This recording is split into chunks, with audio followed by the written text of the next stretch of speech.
Hello everyone and welcome to my YouTube channel, and this video is the book review of Red Earth and Pouring Rain by Vikram Chandra. And I honestly thought that Vikram Chandra is going to be my favorite author, as I have read Sacred Games and Love and Longing by him. But this book has really disappointed me, and I'm going to tell you why in this video. So let's begin without wasting any more time. You are watching just one more chapter.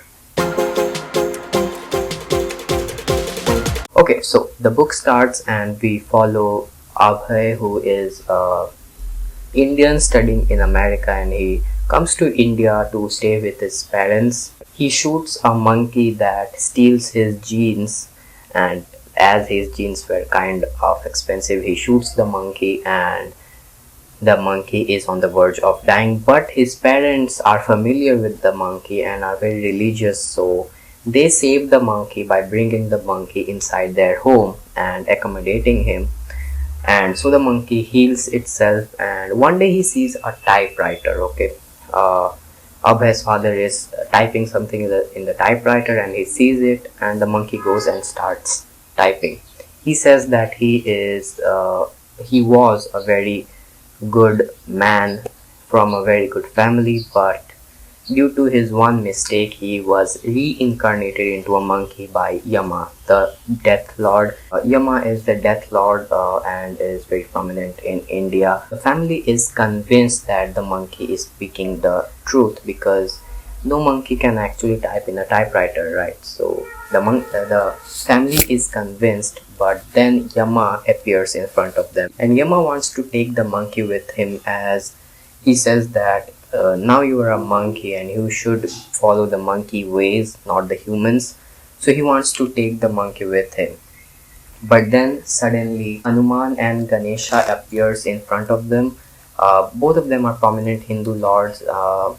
So yeah, they appear in front of them. Hanuman is able to persuade Yama to wait and listen to the story that Sanjay the monkey is going to narrate.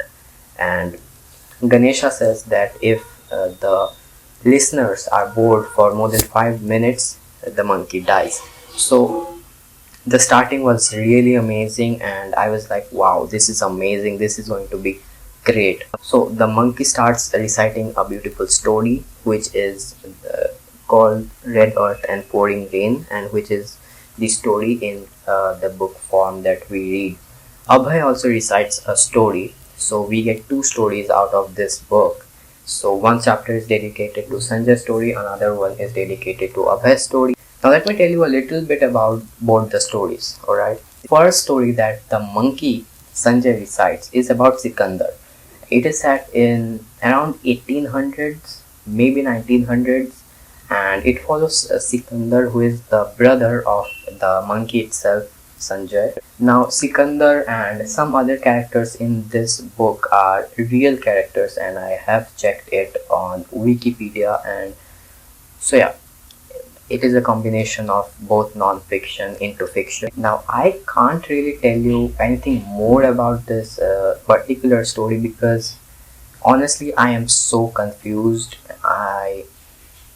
I am very confused, and I made a blog on this book, and you can see that how confused I am in describing this story, because I couldn't understand anything in this story. The next story is Abhay's story, which is, I liked it a bit more than Sanjay's story, because it is set in the contemporary world, where Abhay with his friends is going on a long drive, and it is more relatable and like it is more contemporary. The first story had very vivid descriptions in the wrong way, because it had huge descriptions, very tedious war descriptions were stretched a lot. This book has meaningless sentences, and those are stretched a lot.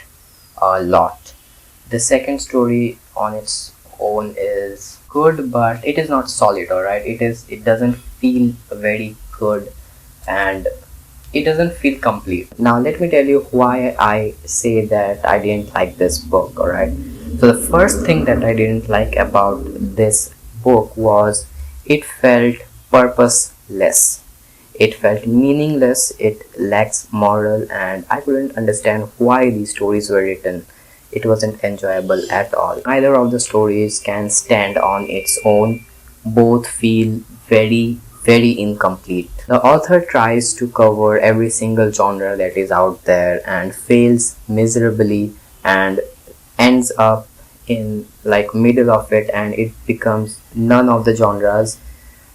I thought that it was very ambitious of him to do it, but it was a disaster. Now this book started out very well, alright. I was very involved in the story in the first 20 pages or maybe 30 pages, as the introduction was really nice, and I liked the addition of Hindu mythology into the book. The Hindu prominent lords into the book was added, and that I kind of enjoyed. But after that, whatever he has done, I hated it. It felt very exhausting. Around 200 pages, I was like, why did I pick this book up? It is so bad. Like, yeah, I just wanted to dump it, but I didn't. I thought that he is Vikram Chandra, he will do something good. He has done it with Sacred Games that I adored so much, but yeah, this book was just not my type. Maybe who likes boring books, like, right? Who likes books that no one can understand? This is one of those books. This is ultra boring. I couldn't understand its tail or its head. As the starting of the book was so great, Vikram Chandra trapped himself, because when I read the introduction and the first chapter, my expectations were like this, and when I read around 100 to 200 pages, my excitement came to this.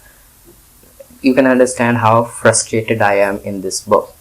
Now if you want a Vikram Chandra book, I can suggest you only one book that I thought was totally worth it and I was satisfied with that book, and that book would be Sacred Games by Vikram Chandra. Sacred Games was among my favorite books in 2020 that I read, and it was genuinely good. It was genuinely good.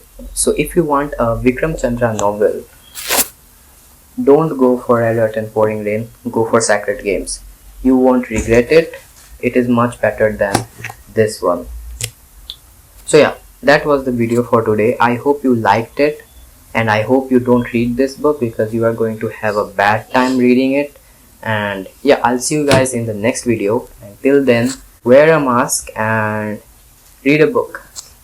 Alright, I'll see you guys in the next one. Bye.